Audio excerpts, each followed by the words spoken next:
ఇంతవరకు కురు సామ్రాజ్యానికి పట్టాభిషిక్తుడైనటువంటి రాజు ఎవరు అనేటువంటి అంశం మీద జరిగినటువంటి చర్చలో జాత్యంధుడైనటువంటి ధృతరాష్ట్రుడు జ్యేష్ఠుడైనప్పటికీ కూడా పట్టాభిషిక్తుడు కాలేదని, అందువల్ల కనిష్ఠుడైనటువంటి పాండురాజే రాజ్యానికి పట్టాభిషిక్తుడు అయ్యాడని అనేకమైనటువంటి ఆధారాలతో మహాభారతంలో గ్రంథంలో ఉన్నటువంటి విషయాల్ని పేర్కొంటూ ఇంతవరకు రుజువు చేయటం జరిగింది. అలాగే ఆంధ్ర మహాభారతంలో నన్నయ్య గారు ధృతరాష్ట్రుడే పట్టాభిషిక్తుడు అని వ్రాసినటువంటి వ్రాత మొత్తం గ్రంథానికి అది విరుద్ధంగా ఉన్నది అనేటువంటి విషయాన్ని కూడా రుజువు చేయటం వల్ల మరి ఆంధ్ర మహాభారతం ఆది నుండి అంతం దాకా ఆ ఒక్క సందర్భంలో తప్ప అన్ని చోట్ల ధృతరాష్ట్రుడు రాజు కాలేదని పాండురాజే రాజు అయ్యాడని చెప్పటం వల్ల అదిగో ఆ మొట్టమొదట్లో రాసినటువంటి ఆ ధృతరాష్ట్రుడు రాజు అయ్యాడు అని రాసినటువంటి వ్రాత తప్పు అనేటువంటి విషయాన్ని కూడా మనం తెలుసుకున్నాం. అంతేకాకుండా స్వయంగా ధృతరాష్ట్రుడే నేను పట్టాభిషిక్తుడిని కాలేకపోయాను, నేను అంధుణ్ణి కావటం వల్ల రాజ్యానికి అర్హుణ్ణి కాకపోతే నా తమ్ముడు పాండురాజే ఈ రాజ్యాన్ని రాజుగా పాలించడం జరిగింది అని కూడా చెప్పడం జరిగింది. సరే, ఇంతవరకు పాండురాజే పట్టాభిషిక్తుడు, ధృతరాష్ట్రుడు కాదు అనేటువంటి విషయం ఒకటి తేలిపోయింది. ఇప్పుడు జ్యేష్ఠుడైనటువంటి ధృతరాష్ట్రుడు అంధత్వం వల్ల రాజు కాలేకపోయాడు, కనిష్ఠుడైనప్పటికీ పాండురాజే రాజు అయ్యాడు. మరి ఆ పాండురాజు వనాలకు వెళ్ళిపోతూ ఈ రాజ్యాన్ని ధృతరాష్ట్రుడికి విదురుడికి అప్పగించి వెళ్ళాడు. ఆయన తిరిగి రాకుండానే అక్కడే మరణించాడు. అందువల్ల ధృతరాష్ట్రుడే ఇప్పటి వరకు రాజ్య పరిపాలన చేస్తూ ఉన్నాడు.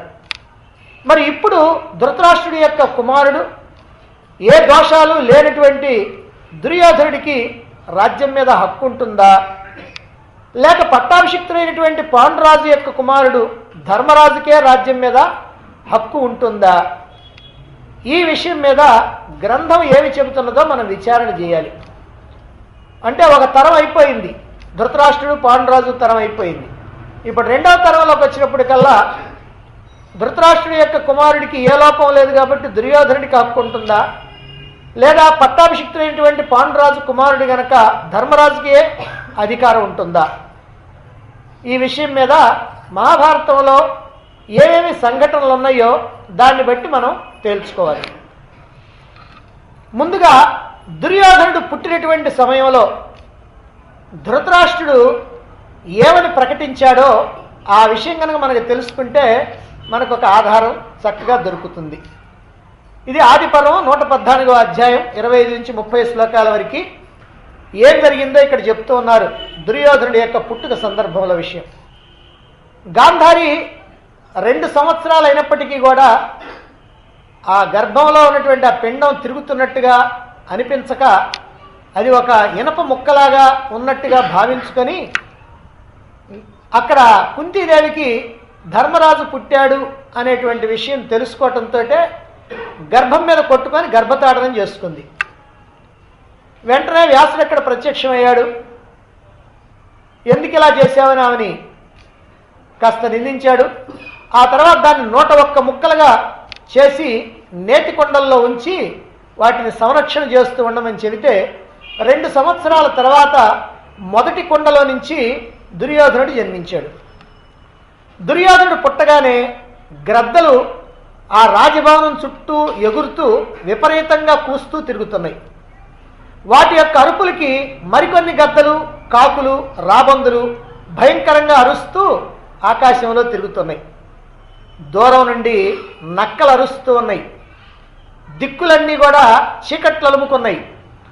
ధృతరాష్ట్రుడు ఈ విపరీతమైనటువంటి ఉత్పాతాలకి భయపడి అనేక మంది బ్రాహ్మణుల్ని, భీష్మ విదురుల్ని, ఇతర సుహృదుల్ని, కురువంశీయుల్ని అందరినీ కూడా పిలిపించి వాళ్ళతో ఇలా అంటున్నాడు.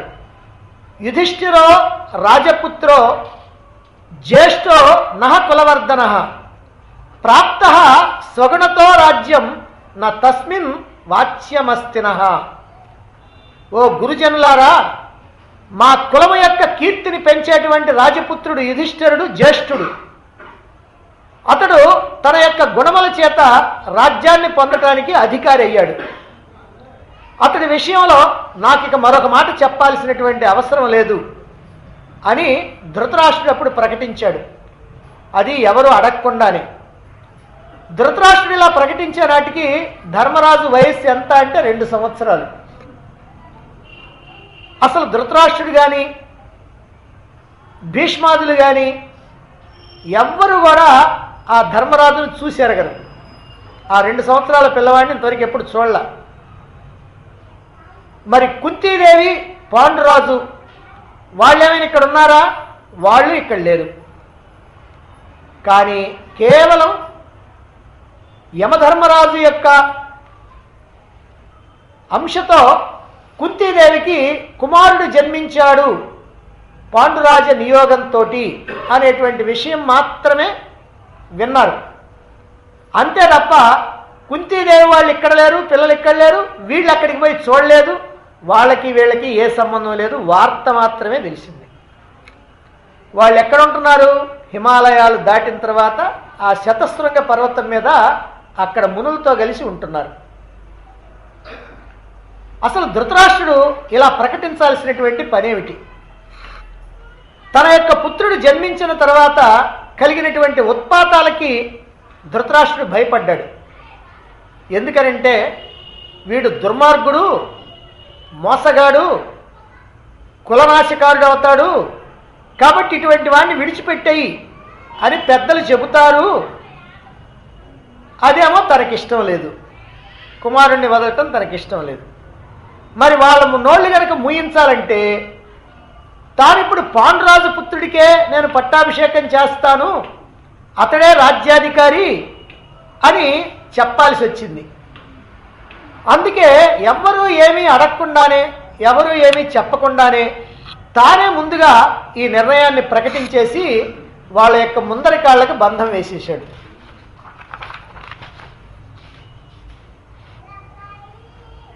పోనీ అసలు పాండవులు తిరిగి వస్తారు అనేటువంటి ఆలోచన ఏమైనా ఉందా? ఎందుకనంటే ఇంతకాలం అయిన తర్వాత ఇప్పటివరకు రానటువంటి వాళ్ళు ఇప్పుడు తిరిగి వస్తారనేటువంటి నమ్మకం లేదు. ఒకవేళ వస్తే అప్పుడు చూసుకోవచ్చు, ప్రస్తుతానికి మాత్రం తప్పించుకోవాలి. అందుకే ఎవ్వరూ తన్ని వేలెత్తి చూపకుండా ఈ ఎత్తి ప్రస్తుతానికి ప్రమాదాన్ని తప్పించుకున్నాడు ధృతరాష్ట్రుడు. అందుకే స్వయంగా తానే ప్రకటించాడు. అయితే కారణం ఏదైనా ధృతరాష్ట్రుడే ప్రకటించాడు గనక జ్యేష్ఠుడైనటువంటి ధర్మరాజుకే ఈ రాజ్యం మీద హక్కు ఉంది అనేటువంటి విషయం మనకి ఇక్కడ స్పష్టమవుతా ఉంది. అందువల్ల ధృతరాష్ట్రుడు స్వయంగా ప్రకటించడాన్ని బట్టి జ్యేష్ఠుడైనటువంటి ధర్మరాజే ఈ రాజ్యానికి ఉత్తరాధికారి అని స్పష్టమవుతా ఉంది. కనుక రాజ్యం మీద హక్కు ధర్మరాజుదే.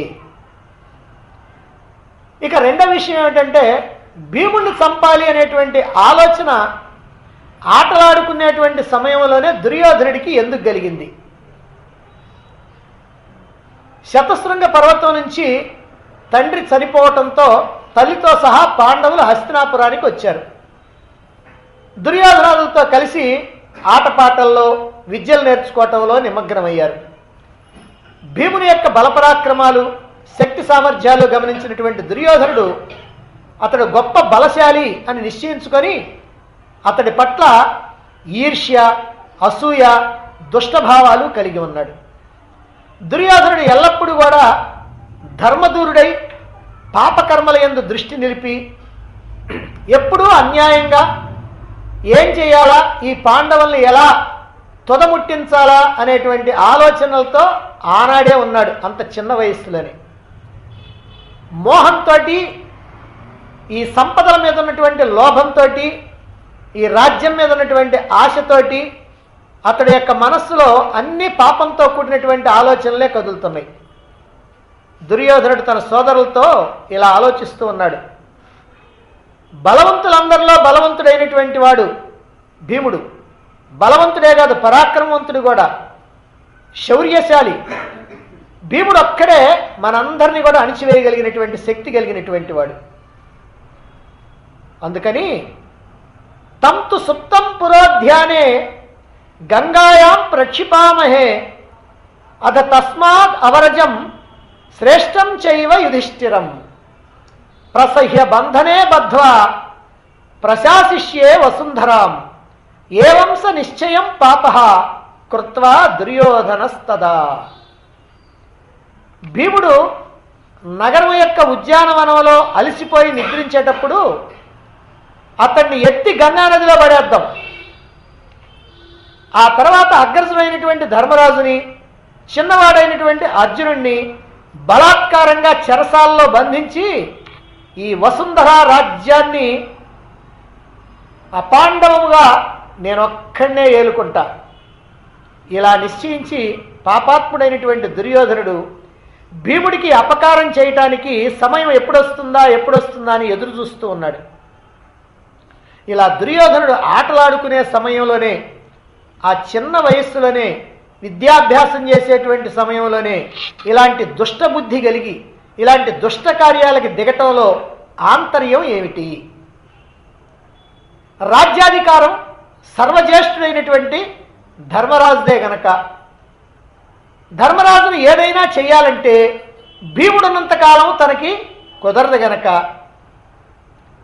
అందుకని భీముడిని గనక ముందు అడ్డు తొలగించుకున్నట్లయితే ఆ తర్వాత ధర్మజాతుల్ని బంధించి ఈ పాండవులు ఎవ్వరూ లేకుండా ఈ రాజ్యం ఏలుకోవచ్చు, నిరాటంకంగా రాజ్యాన్ని ఏలుకోవచ్చు అనేటువంటిదే ఆ దుర్యోధనుడి యొక్క ఊహ. పైగా ఊహ కాదు, స్వయంగా తానే అంటున్నాడు, తానే స్వయంగా స్పష్టంగా తెలియజేశాడు సోదరులతో కలిసి మాట్లాడుకుంటూ. ఇలాంటి ఆలోచనలు చేస్తున్నటువంటి దుర్యోధనుడి యొక్క వయస్సు అప్పుడు సుమారుగా 16 సంవత్సరములు మాత్రమే ఉంటుంది. దీన్ని బట్టి కూడా రాజ్యానికి ఉత్తరాధికారి ధర్మరాజే అనటంలో ఏ సందేహం లేదు. అయితే ఈ భీముడి మీద దుర్యోధనుడి ఇంత కక్ష చూపించడం కోసమని, లేదా భీముడి మీద ఇంత ద్వేషాన్ని పెట్టుకోవటానికి కారణం ఏమిటి అని అంటే, కొంతమంది విమర్శకులు అంటే కాస్త దుర్యోధన పక్షం వహించేటువంటి వాళ్ళు, ఎందుకంటే దుర్యోధనుడు అంటే కాస్త పాపం వాళ్ళకి ప్రేమ ఉన్నటువంటి వాళ్ళు ఏం చెబుతారంటే, భీముడు చిన్నతరపు ఆటల్లో కౌరవులని బాధించడం చేత కురు పాండవులకి ఈ శత్రుత్వం అనేటువంటి బీజం ఏర్పడ్డది. ఈ భీముడి యొక్క బాధలు తట్టుకోలేక భీముడిని చంపడానికి గొప్ప అపకారాన్ని తలపెట్టాడే కానీ దుర్యోధనుడు, లేకపోతే పాపం దుర్యోధనుడికి భీముడి మీద ఇంత కోపం ఎందుకుంటుంది అని పాపం ఈ దుర్యోధనుడిని సమర్థించేటువంటి వాళ్ళు కౌరవపక్షాభిమానులు ఇలా మాట్లాడుతూ ఉంటారు. దుర్యోధనుడికి పాపకృత్యమని వ్యాసుడు రాస్తే, అబ్బెబ్బే అలా భీముడిని చంప తలపెట్టడం దేనికనంటే తమను పెట్టినటువంటి బాధలకి ప్రతీకారంగా చేసిందే, అందులో దుర్యోధనుడి తప్పేమీ లేదు అని సమర్థిస్తూ ఉంటారు ఈ విమర్శకులు. మరి వీళ్ళ యొక్క మాటను కూడా మనం పరిశీలించాలి. ఆటల్లో ఎప్పుడు కూడా ఎవరో ఒకరు గెలవటం, ఒకళ్ళు ఓడిపోవటం జరుగుతూ ఉంటుంది, ఇది సహజం. కొన్ని రకాల ఆటల్లో శరీరాలకి దెబ్బలు తగలటం కూడా సహజమే. ఓడినటువంటి వాళ్ళు గెలిచేందుకు గొప్ప ప్రయత్నం చేస్తూ సాధన చేస్తూ మళ్ళీ విజయం సాధించడానికి ప్రయత్నించాలి. అంతేగాని గెలిచినటువంటి వాళ్ళని చంపుకుంటా కనుక పోయినట్లయితే దాన్ని క్రీడా స్ఫూర్తి అని అనరు. ఇలా గెలిచినటువంటి వాళ్ళని ఓడినటువంటి వాళ్ళు కనుక చంపుకుంటా పోతే ఇక ఆటలాడటానికి ఇంకెవరు మిగలరు. మరి కురు పాండవులు క్షత్రియులు, క్షత్రియులైనటువంటి వారు దేహం బాగా దారుఢ్యంగా ఉంటుంది, వాళ్ళేం సుకుమారులు కాదు. శరీరాలకు గాయాలు కావటం కానీ, దెబ్బలు తగలటం కానీ, ఒక్కో సందర్భంలో ప్రాణాలు పోయేటువంటి పరిస్థితి కూడా యుద్ధ విద్యల్లో సహజం. శరీరం చిన్న భిన్నమైపోయినప్పటికి కూడా వెనుదీయకుండా పోరాడటమే క్షత్రియుడి యొక్క లక్షణం. కాబట్టి దుర్యోధనుడు భీముణ్ణి చంపాలి అని అనుకున్నది ఆటల్లో తమను బాధించినందుకు కాదు. మరి ఎందుకట ఆ మాట దుర్యోధనుడే చెప్పాడు. ఏమని? భీముడు బలవంతులైనటువంటి వాళ్ళల్లో బలవంతుడైనందుకు, బలవంతుడే కాదు పరాక్రమవంతుడైనందుకు, శౌర్యశాలైనందుకు, అదిగో అందుకు చంపాలనుకున్నాము. మరొక విషయం ఏమిటంటే, భీముడు తమని ఆటల్లో బాధించినందుకు కదా భీముడిని చంపాలనుకున్నది దుర్యోధనుడు. మరి భీముడు బాధించాడు కానీ ధర్మరాజు కానీ అర్జునుడు కానీ వాళ్ళేమీ ఆటల్లో వీళ్ళని బాధించలేదుగా. మరైతే వీళ్ళనెందుకు చెరసాల్లో బంధించాలనుకున్నాడు? ధర్మరాజు అర్జునుడు ఏ అపకారం చేశారని వాళ్ళని చెరసాల్లో బంధించి ఈ రాజ్యాన్ని నేను ఏలుకోవాలంటున్నాడు? కాబట్టి శ్రేష్టం చైవ యుధిష్ఠిరం ప్రసహ్య బంధనే బద్ధ్వా ప్రశాసిష్యే వసుంధరాం, ధర్మజార్జునుల్ని బంధించి ఈ రాజ్యం మొత్తాన్ని నేను ఏలుకుంటాను అని అంటున్నాడంటే దానికి కారణం ఒక్కటే. ఏమిటి? దుర్యోధనుడు స్వయంగా చెప్పినటువంటి మాట వల్ల ఈ రాజ్యాన్ని ధర్మరాజుకి దక్కకుండా తానే పరిపాలన చెయ్యాలి, ఎలాగైనా సరే తనకి హక్కు లేదు గనక, హక్కు ఉన్నటువంటి వాడు ధర్మరాజు గనక లేకపోతే ఇక తనకి హక్కు వస్తుంది గనక అందుకోసమే పాండవుల్ని తుదముట్టించాలి అనేటువంటి ఆలోచన చేస్తున్నాడు. ధర్మరాజుని గనక చంపాలి అని అంటే భీముడు అడ్డొస్తున్నాడు గనక ముందు భీముణ్ణి అడ్డు వదిలించుకోవాలి. భీముడిని అడ్డు వదిలించుకుంటే కానీ ధర్మరాజును చంపడానికి వీల్లేదు. ధర్మరాజును అంతం చేస్తే కానీ తనకి రాజ్యం రాదు. ఇది దుర్యోధనుడి యొక్క దురాలోచన, దుష్టబుద్ధి. ఇక్కడే మరొక విషయాన్ని కూడా మనం చాలా జాగ్రత్తగా గమనించాలి. తనని చంపటానికి విషాన్నం పెట్టాడు, పాములతో కనిపించాడు, గంగలో దోయించాడు, ఇంకా అనేకమైనటువంటి ప్రయత్నాలు చేశాడు దుర్యోధనుడు. కానీ ఇన్ని ప్రయత్నాలు చేసినటువంటి దుర్యోధనుడిని చంపాలని భీముడు ఎప్పుడైనా అనుకున్నాడా? పాండవులు ఎప్పుడైనా అనుకున్నారా? కేవలం ఆటల్లోనే ఇబ్బంది పెట్టినందుకు వాడిని చంపాలనుకుంటే దుర్యోధనుడు అసలు చంపాలనే ప్రయత్నం చేసినటువంటి దుర్యోధనుడిని భీముడు ఎప్పుడైనా చంపాలనుకున్నాడా? ఎప్పుడూ అనుకోలేదు. అలా అనుకున్నట్టయితే ఎప్పుడో పోయేవాళ్ళు. కనుక ఈ విషయాన్ని విజ్ఞులైనటువంటి వాళ్ళు గమనించాలి. ఎవరి యొక్క బుద్ధి ఎలాంటిదో తెలుసుకోవాలి. కనుక దుర్యోధని పక్షం వహించి ఆ దుర్యోధను మీద అభిమానంతో ఇలా గనక మాట్లాడితే, ఇలా ప్రయత్నం చేస్తే పాపం వాళ్ళ కోరిక నెరవేరదు. ఎందుకంటే మహాభారత గ్రంథం వాళ్ళ యొక్క మాటని అంగీకరించదు. కనుక ఆ పక్షం వహించినటువంటి వాళ్ళంతా దుర్యోధను లాంటి ద్రోహ బుద్ధిని మానుకోవాలి. నిజంగా చెప్పాలంటే దుర్యోధనుడికి కూడా తన ద్రోహ బుద్ధిని దాచుకోవాలా. తనకున్నటువంటి ద్రోహ బుద్ధికి ఏదో మసిబూసి మారేడికాయ చేయాల. నేను రాజ్యాన్ని ఏలాలి గనక వాళ్ళని చంపేద్దాం అనుకున్నాడు, స్పష్టంగానే చెప్పాడు. కానీ వీళ్ళు మాత్రం ఎట్లానో ఎట్లా ఆ దుర్యోధనుడిని ఒడ్డున పడేయటం కోసం అని చెప్పి, ఆ దుర్యోధనుడు తప్పు లేదని చెప్పటం కోసమని నానా తంటాలు పడ్డాడు. ఇక మూడో విషయం ఏమిటంటే, ధృతరాష్ట్రుడే కనుక పట్టాభిషిక్తుడైతే దుర్యోధనుడు యువరాజు కావాలి. మరి దుర్యోధనుడిని యువరాజుగా చేయకుండా పాండురాజు కుమారుడైనటువంటి ధర్మరాజుని ధృతరాష్ట్రుడు ఎందుకు యువరాజుగా పట్టాభిషేకం చేశాడు? ఇది ముఖ్యమైనటువంటి ధర్మరాజుకే రాజ్యాధికారం ఉన్నదంటానికి మరొక కారణం. ఇందాక చెప్పుకున్నాం, దుర్యోధనుడు పుట్టినప్పుడు అనేకమైనటువంటి ఉత్పాతాలు జరిగినాయి.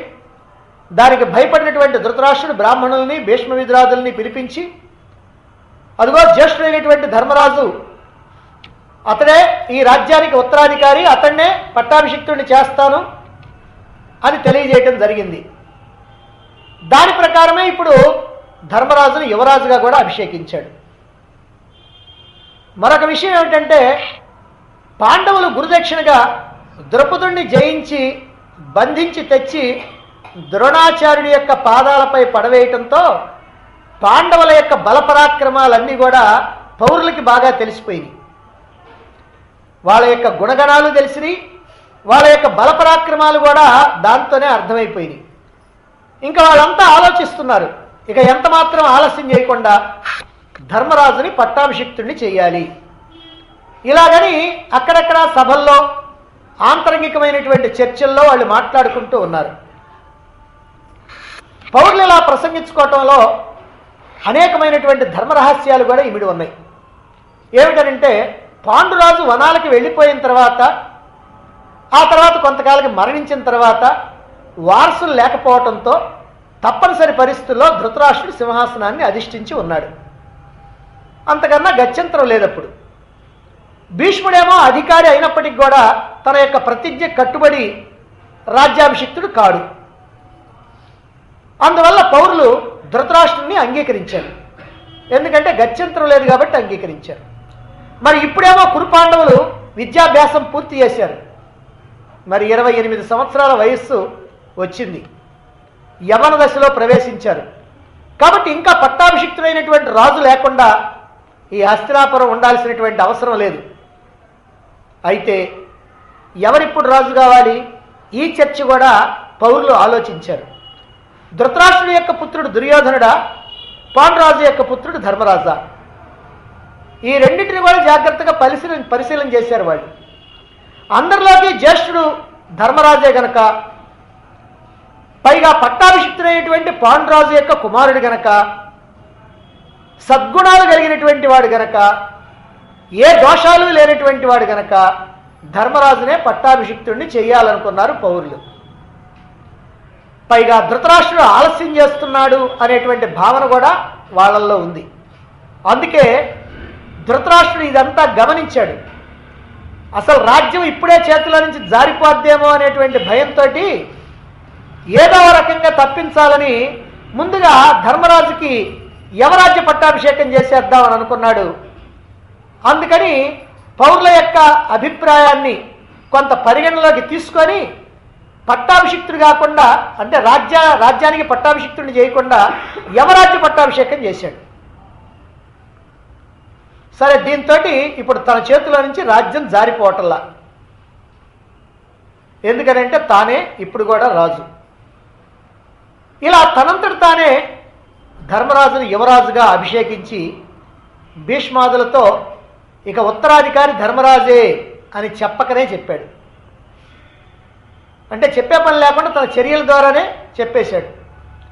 నిజంగా ధర్మరాజు కనుక అధికారం లేకపోతే ధృతరాష్ట్రుడు అతన్ని యువరాజుగా చేస్తాడా? ఈ సందర్భంలో కొంతమంది మహానుభావులు, అదిగో ఈ దుర్యోధన పక్ష అభిమానులు లేదా కౌరవ పక్ష అభిమానులు ఒక మాట చెప్పారు. ఏమిటనంటే, ధర్మరాజుని యువరాజుగా చేయటానికి కారణం అధికారం ఉందని కాదు, జ్యేష్ఠుడని కాదు, ధృతరాష్ట్రుడికి పాండవుల యందు సౌహార్దం, పాండవులంటే ఆయనకి ఎనలేనటువంటి ప్రేమ, అందుకని ధర్మరాజుకి యవరాజ్య పట్టాభిషేకం చేశాడు అని ఆ పాండవ పక్షాభిమానులు ఎక్కడ లేని ప్రేమని ఆ ధృతరాష్ట్రుడి మీద ఒలకబోస్తూ తెలియజేస్తూ ఉన్నారు.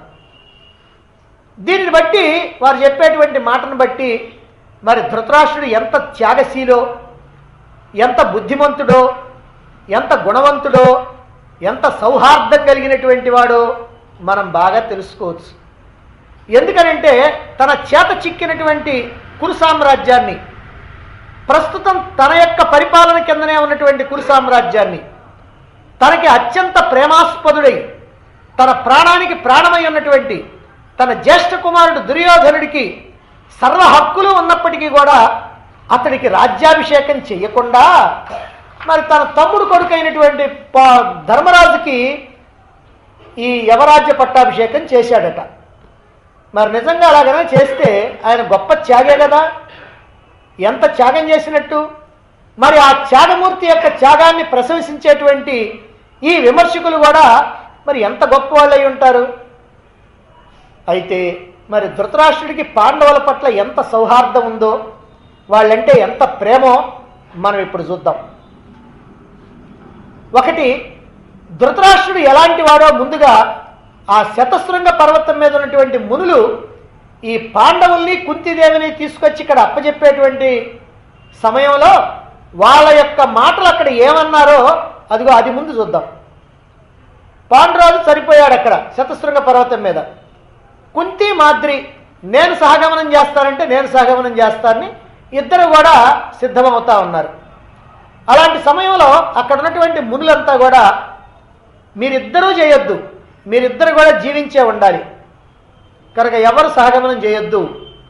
ఎందుకంటే వాళ్ళు చెప్తున్నారు, ధృతరాష్ట్రుడు అధర్మపూర్వకమైనటువంటి ధనం కోసం ఆశపడేటువంటి లోభి, అధర్మపూర్వకంగా లభించేటువంటి ధనం కోసం ఆశపడేటువంటి లోభి.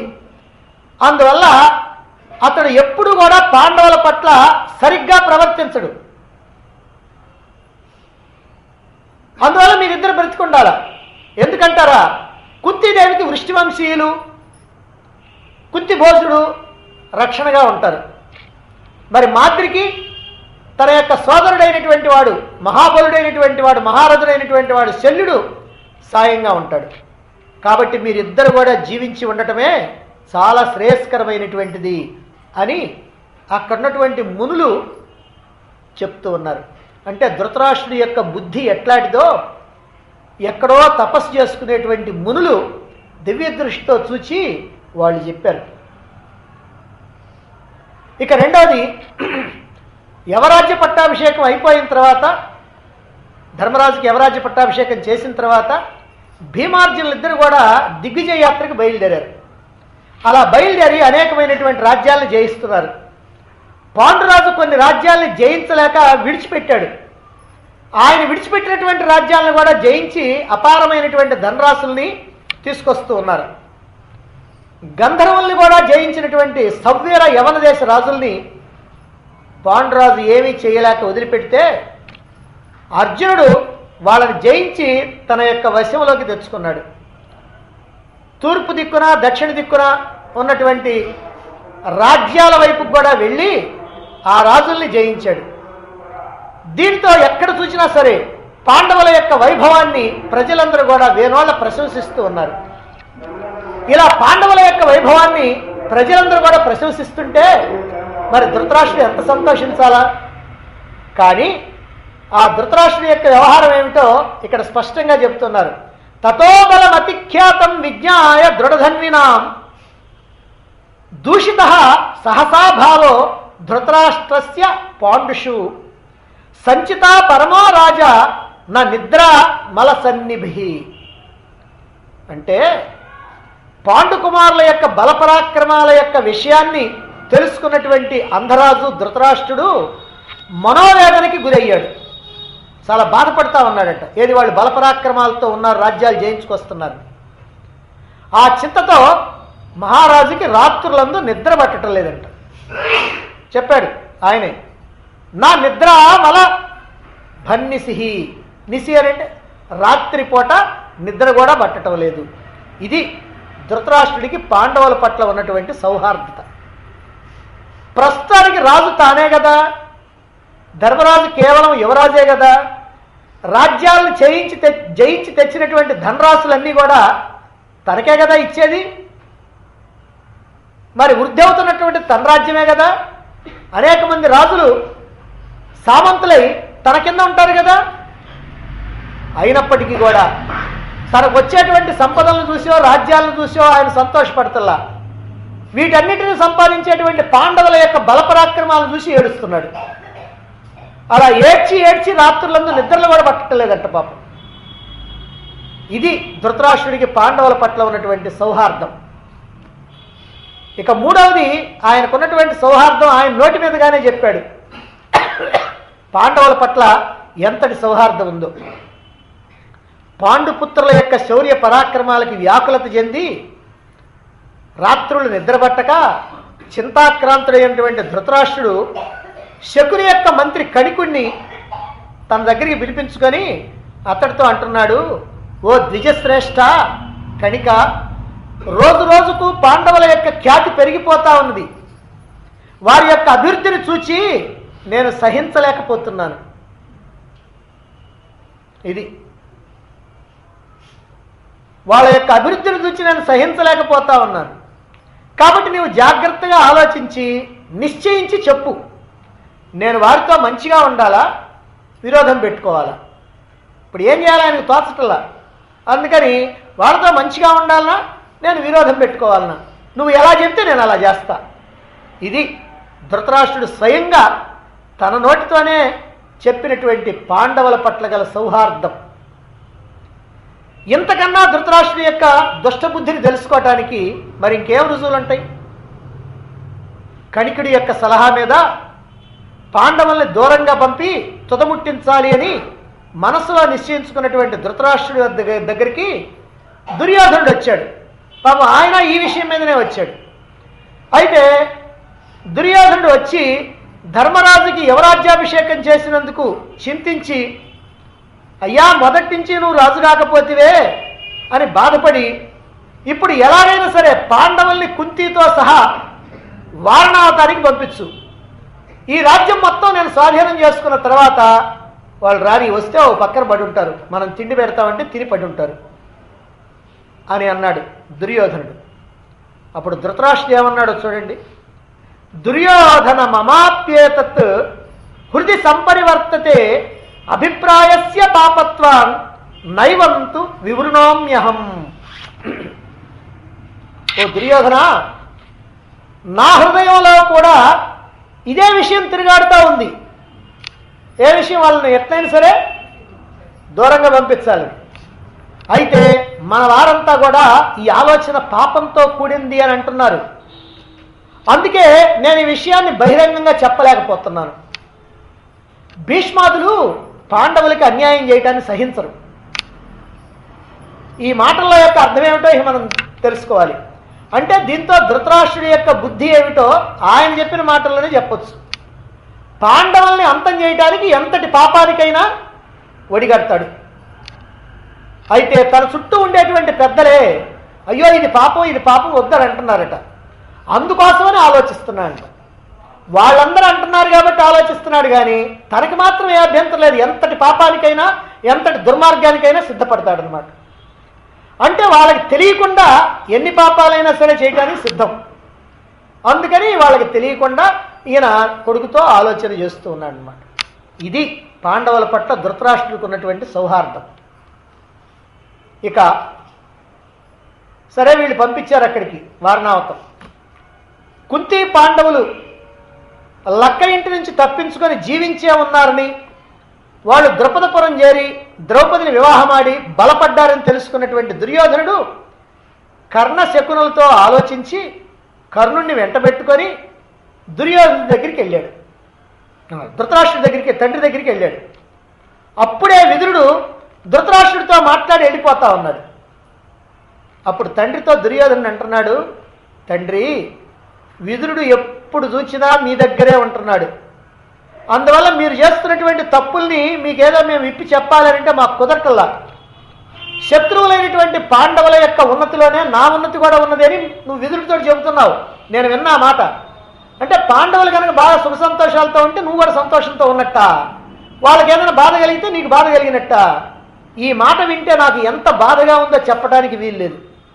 ఎందుకనంటే వాళ్ళు నాశనం అయిపోతే మనం ఆనందించాలి, వాళ్ళు బాగుంటే మనం ఏడవాలి.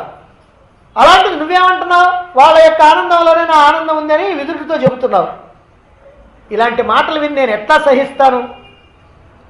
మేమేమో పాండవుల్ని నాశనం చేయాలని అనుకుంటున్నాం, నువ్వేమో ఇలా భావిస్తున్నావు. ఏం చెయ్యాలి అని నుదురు కొట్టుకుంటున్నాడు. దానికి ధృతరాష్ట్రుడు ఏమని సమాధానం ఇస్తున్నాడో చూడండి. నాయనా, మీరిద్దరూ ఏమి చేయాలనుకుంటున్నారో నేను కూడా అదే చేయాలనుకుంటున్నాను. అయితే నా మనస్సులో ఉన్నటువంటి భావాలు ఏమిటో విదురుడికి తెలియకుండా జాగ్రత్త పడుతూ ఉంటాను. నేను ఇలాంటి పాపపు ఆలోచనలు చేస్తున్నానని విదురుడు తెలుసుకోకుండా ఉండటం కోసమని ఆ విదురుడి సమక్షంలో పాండవుల్ని బాగా ప్రశంసిస్తూ ఉంటా. దానితో అతను నా భావాన్ని కనిపెట్టలేకుండా పోతున్నాడు. అందుకని నాయనా, దాని గురించి నువ్వేం పట్టించుకోబాకు. ఈ సమయంలో నువ్వేం చేయాలనుకుంటున్నావో చెప్పు, నువ్వు చెప్పింది చెప్పినట్టుగా నేను చేస్తా అని అంటున్నాడు ధృతరాష్ట్రుడు. ఇది ధృతరాష్ట్రుడి యొక్క బుద్ధి, అసలైనటువంటి బుద్ధి. అంటే మామూలుగా అయితే బయటపడ్డు, ఇదిగో ఈ దుర్యోధనుడి దగ్గర మాత్రం బయటపడుతూ ఉంటాడు, ఇంకెవ్వరి దగ్గర బయటపడ్డు. మరి ఇటువంటి ధృతరాష్ట్రుడు ధర్మరాజు మీద సౌహార్దంతో, పాండవుల మీద సౌహార్దంతో ఆయనకంట పట్టాభిషేకం చేశా అంట. ఆయనకు హక్కు లేకపోయినా ఈయన హక్కు కల్పించి. ఇక ధృతరాష్ట్రుడి యొక్క బుద్ధి ఎలాంటిదో తెలుసుకోవటానికి మరొక అద్భుతమైనటువంటి విషయం ఉంది. ద్రౌపది వస్త్రాపహరణం తర్వాత ఘోరమైనటువంటి ఉత్పాతాలు గోచరించగా గాంధారి విదురులు ధృతరాష్ట్రుణ్ణి దగ్గరికి వచ్చి గోల పెడితే ద్రౌపదిని పిలిచి వరాలు కోరుకోమని పాండవుల్ని దాస్య విముక్తుల్ని చేసి వాళ్ళ రాజ్యాన్ని వాళ్ళకి ఇచ్చి పంపించాడు ధృతరాష్ట్రుడు. ఎందుకంటే మునిగింది కొంప అని అనుకున్నాడు. వీళ్ళు ఏదో రాజ్యం తీసుకొని మెదలుకుంటూరుకుంటే బాగానే ఉండేది.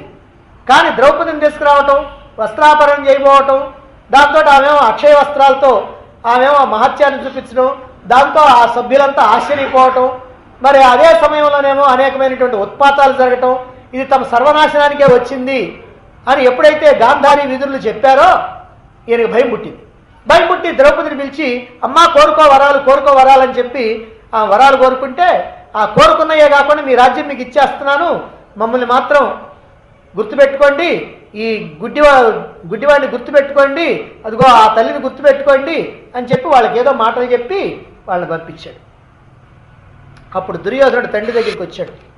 ఎందుకు వచ్చాడనంటే దుశ్శాసనుడు పోయి చెప్పాడు దుర్యోధనుడితో, అన్నా మనం ఎంతో కష్టపడి సంపాదించినటువంటి ఈ రాజ్యం మొత్తాన్ని కూడా ముసలివాడు ఇచ్చేశాడు అన్నాడు. అలా అనేటప్పటికి దుర్యోధనుడు కర్ణుడితో శకునితో ఆలోచించాడు. అలా ఆలోచించి ఇప్పుడు దుర్యోధనుడు తండ్రి దగ్గరికి వచ్చి పాండవుల్ని తిరిగి రప్పించి 12 ఏళ్ళు వనవాసం, 1 ఏడు అజ్ఞాతవాసం పడంగా తిరిగి జూదం ఆడించాలని కోరితే భీష్ముడు, ద్రోణుడు, కృపాచార్యుడు, విదురుడు, బాహిలికుడు, సోమదత్తుడు, భూరిశ్రవుడు, యుయుత్సుడు, వికర్ణుడు తిరిగి జోదం వద్దు వద్దు వద్దు వద్దని వాళ్ళు మొరబెట్టుకుంటా ఉంటే గాంధారి వచ్చి అయ్యా ఈ కులక్షయం అయిపోయేటట్టుగా ఉంది, దీనికి నువ్వు కారణం కావద్దు అని భర్తను హెచ్చరిస్తే అప్పుడు ధృతరాష్ట్రుడు అంటున్నాడు, అంతఃకామం కులస్యాస్తు నా శక్నోమి నివారితం. అంతఃకామం కులస్యాస్తు, ఈ కులం నాశనం అయిపోతే పోని, నా శక్నోమి నివారితం, దీన్ని నివారించలేను. యథేచ్ఛంతి తథైవాస్తు, వాడు ఎలా కోరుతున్నాడో ఆ రకంగా అది జరగాల్సిందే. ప్రత్యాగచ్చంతు పాండవాహ, పాండవులు రావాల్సిందే, జోదం ఆడాల్సిందే. పునరుజ్యోతంచ కుర్వంతు మామక పాండవై సహా, మా వాళ్ళతో పాండవులు జోదం ఆడాల్సిందే అన్నాడు. ఎంత స్పష్టంగా చెప్పాడు చూడండి. కులక్షయం కానీ నేను మాత్రం దీన్ని నివారించలేను, వీళ్ళన్నట్టుగా పాండవులు తిరిగి రావాల్సిందే, మనవారు వాళ్ళతో జోదం ఆడాల్సిందే అన్నాడు. ఇది ధృతరాష్ట్రుడి యొక్క మనస్తత్వం. ఇటువంటి ధృతరాష్ట్రుడు సౌహార్దం వల్ల ధర్మరాజుకి పట్టాభిషేకం చేశాడట. ధర్మరాజుకి యువరాజ్య పట్టాభిషేకం చేశాడు. తన కుమారుడికి హక్కు ఉన్నప్పటికీ కూడా రాజ్యాన్ని కుమారుడికి ఇవ్వకుండా తమ్ముడు కొడుక్కి కట్టబెట్టాడట. దానికి కారణం ధృతరాష్ట్రుడికి పాండవుల మీద, ధర్మరాజు మీద చెప్పడానికి వీల్లేనంత సౌహార్దమట. ఇది ఈ విమర్శకులు చెప్తున్నటువంటి మాట, ఇది ఈ కౌరవ పక్షాభిమానులు చెప్పేటువంటి మాట. వాళ్ళ యొక్క మాట ఎంత సమంజసంగా ఉందో, ఎంత సొంపుగా ఉందో మనం చక్కగా గమనించాలి. ఎందుకనంటే అసలు అధికారం లేకపోతే, అసలు అధికారం ఉంటే వాళ్ళకి ఇచ్చాడు. ఇప్పుడు వీళ్ళు చెబుతుంది ఏంటంటే అసలు వాడికి అధికారం లేకపోయినా ఇచ్చాడు. అందువల్ల పౌరుల ఒత్తిడి వల్లనేమి, కురువంశ పెద్దల మాట వలనైతేనేమి, గత్యంతరం లేనటువంటి పరిస్థితుల్లో అధికారి అయినటువంటి ధర్మరాజుకి రాజ్యాభిషేకం చేయాల్సి వచ్చింది. తన చేతి నుంచి ఈ రాజ్యాధికారం జారిపోవటం ఇష్టపడినటువంటి ధృతరాష్ట్రుడు, పరుల యొక్క సొమ్ముకు ఆశపడేటువంటి ధృతరాష్ట్రుడు ఎన్ని పాపాలైనా చేసి, ఎన్ని ఎత్తులైనా ఎత్తి రాజ్యాన్ని పాండవులకు దక్కకుండా చేసి, ఎలాగైనా సరే తన కుమారుడికి కట్టబెట్టాలనే దుష్టబుద్ధి గల కుటిలాత్ముడైనటువంటి ధృతరాష్ట్రుడు, ఇవన్నీ కూడా ఆయన మాటలే, ఇది మనం చెప్పే మాటలు కాదు. ఎందుకంటే ఎంత పాపానికైనా నేను తెగిస్తా అని ఆయనే చెబుతున్నాడు. అదిగో వాళ్ళు పెద్దలు ఒప్పుకోరని ఊరుకుంటున్నా, లేకపోతే ఎంత పాపమైనా నాకేం పర్వాలేదు అంటే ఇలాంటి స్వయంగా చెప్పినటువంటి మాటలు. ఇంత కుటిలాత్ముడైనటువంటి, ఇంత దుర్మార్గుడైనటువంటి ధృతరాష్ట్రుడు అప్పటికి ధర్మరాజుని యువరాజుగా చేసి పెద్దల్ని పౌరుల్ని చల్లబరిచి, ఆ తర్వాత ఏదో ఒక మాయాపాయంతో ఈ రాజ్యం తమ చేతి నుంచి జారిపోకుండా చూసుకోవచ్చులేని ఒక ఎత్తు వేశాడు. అందుకే ధర్మరాజుకి యవరాజ్యాభిషేకం జరిపించడం జరిగింది. ఇది మనకి మహాభారత గాథ ద్వారా తేట తెల్లంగా వెల్లడైనటువంటి విషయం. పాండవుల పట్ల ద్వేషం, అసూయ, ఈర్ష్య ఇవి తప్ప ఏమాత్రమూ వాత్సల్యం లేనటువంటి వాడు ధృతరాష్ట్రుడు అనేటువంటిది కూడా రుజువైంది. ఈ యవరాజ్యాభిషేకం వల్ల ధర్మరాజే ఈ రాజ్యంపై హక్కుదారుడు అనేటువంటి విషయం కూడా మనకి తెలిసిపోతూ ఉంది. ఈ విధంగా మనకి దుర్యోధనుడు, ధర్మరాజు వీళ్ళిద్దరిలో ఎవరికి రాజ్యం రావాలి? ముందుగా ధృతరాష్ట్రుడు, పాండురాజు ఆ ఇద్దరి మధ్య ఉన్నటువంటి వ్యవహారం చెప్పుకొని ఇప్పుడు మరి దుర్యోధనుడికి రావాలన్నా రాజ్యం, పాండురాజుకి రావాలా, ధర్మరాజుకి రావాలా అనేటువంటి విషయంలో రాజ్యం ధర్మరాజుకే రావాలి అని అనేకమైనటువంటి కారణాల ద్వారా, అందులోనూ యవరాజ్య పట్టాభిషేకం ద్వారా మనకి రుజువైపోయింది. అలా కాకుండా ఒకవేళ నిజంగా దుర్యోధనుడికే కనుక రాజ్యం మీద హక్కు ఉంటే దుర్యోధనుడి యొక్క పట్టాభిషేకానికి ఎవరడ్డొస్తారు? నిజంగా దుర్యోధనుడికి హక్కు ఉందనుకోండి, ధృతరాష్ట్రుడు అతనికి పట్టాభిషేకం చేస్తా ఉంటే అబ్బెబ్బే చేస్తావు ఎందుకని పాండవులు వస్తారా, భీష్ముడు వస్తాడా, ద్రోణాచార్యుడు వస్తాడా, విదురుడు వస్తాడా? ఎవరైనా ధర్మాన్ని తప్పి వస్తారా?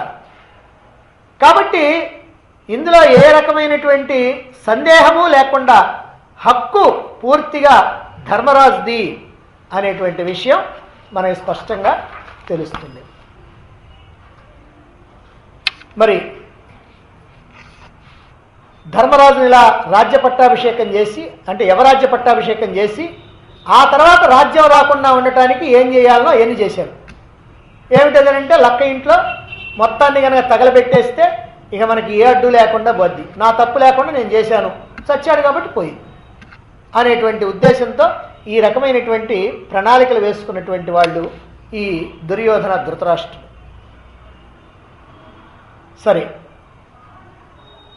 హక్కుదారైనటువంటి ధర్మరాజు సోదరులు అందరూ కనుక మరణిస్తే ఒకవేళ కుంతీదేవిని తీసుకొచ్చి ఏమైనా పట్టాభిషేకం చేస్తారేమో ఈ వృద్ధులు అని పాపం ఆయనకు ఒక అనుమానం కూడా ఉంది. అందుకని వారణావతానికి కుంతీదేవితో సహా 5 పాండవుల్ని పంపించి మొత్తాన్ని తగలబెట్టమని చెప్పి ప్లాన్ వేసుకున్నారు.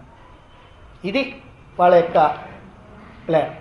దీన్ని బట్టి కూడా రాజ్యం మీద హక్కు పాండవులకేనని స్పష్టం. పాండవులకి గనక హక్కుంది గనక వాళ్ళని చంపాలని వీళ్ళు చూశారు. మరి నిజంగా దుర్యోధనుడిగా కనుక హక్కు ఉంటే మరి ఎవరు పాండవులు వీళ్ళని చంపాలని చూడాలి, లేదంటే మెదలకుండా ఊరుకోవాలి. కానీ వీళ్ళని చంపాలని అనుకోలేదు, రాజ్యం కోసం వాళ్ళు ఎగబడడం లేదు. ఆయనంతరం ఆయనే యవరాజ్య పట్టాభిషేకం చేశాడు. ఆయనంతరం ఆయనే వాళ్ళకి రాజ్యం ఇవ్వకుండా ఉండటం కోసం లక్క ఇంట్లో తగలబెడదాం అని అనుకున్నాడు. ఈ ప్రకారంగా మొత్తం విషయాన్ని బట్టి రాజ్యాధికారి ధర్మరాజే గాని దుర్యోధనుడు కాదు అనేటువంటి విషయం మనకు రూఢి అవుతున్నది. ఇంతవరకు చెప్పుకున్న తర్వాత ఇక రాజ్యం మీద హక్కు ఎవరిదో నిరూపించేటువంటి ఒక గొప్ప ఆధారం ఉంది. అది రహస్యంగా ఉంది. ఏమిటదంటే గాంధారి గర్భతాడనం. గాంధారి గర్భతాడనానికి రాజ్యం మీద హక్కుకి ఏమిటండి సంబంధం అని అంటే ఆ సంబంధం ఏమిటో మనం రేపు తెలుసుకుందాం.